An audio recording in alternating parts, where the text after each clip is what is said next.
So the draft is in a few days, and I sat down and put together my rankings. This is kind of everybody together, regardless of kind of landing spot or somewhat positional value, but just kind of what I thought of every player. This isn't where I'd take them in the draft. This is just where I'd rank them. So I was gonna do top 15, but I had a really tough time between three players, so I made it top 16. So in order, I got number one, Trevor Lawrence out of Clemson. This one seems pretty certain. This was kind of the idea coming out of high school. He hasn't really proved anybody wrong about that, and he's just kind of a complete quarterback prospect. Not really much to talk about there. Number two, Penne Sewell out of Oregon. I think he's one of the best offensive lineman prospects that I've seen in the last like 5, 10 years coming out. He's really, really solid, and I think he'd be an excellent left tackle.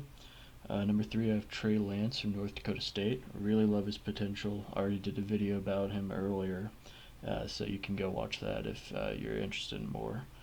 Number four, I have Kyle Pitts out of Florida. I think he could come in and very easily come in and be a top five tight end in the league, position which is pretty scarce right now.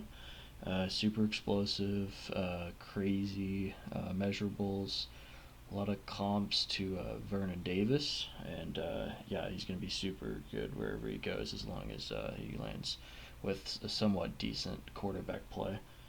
Next, number five, I have Justin Fields out of Ohio State. I think he's being undervalued right now, kind of by the media and by NFL teams. He's my number three quarterback, but I could see him going to the Jets, where the Jets will probably pick Wilson, but he's who I would pick if I were the Jets and I didn't have really the chance to take more of a gamble on Trey Lance. Number six, Jamar Chase out of LSU. I think he's a top wide receiver in this draft. Super athletic. He can come in and be a top receiver on a team. He's going to be really, really good at the next level.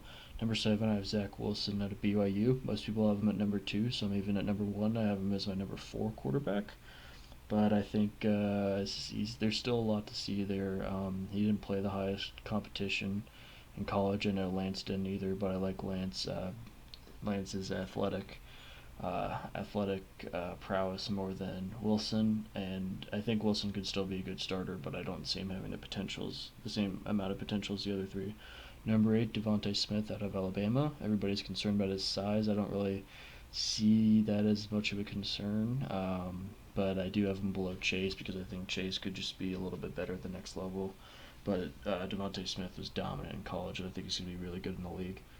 Number nine, I have Micah Parsons out of Penn State. He's my top defender in this class, and I think he could be a really, really good linebacker. He can rush off the edge, but he's also solid in pass coverage and really nice run stopper. Whoever gets Parsons, and I think he'll go between 10 and 20, will get a really nice value there.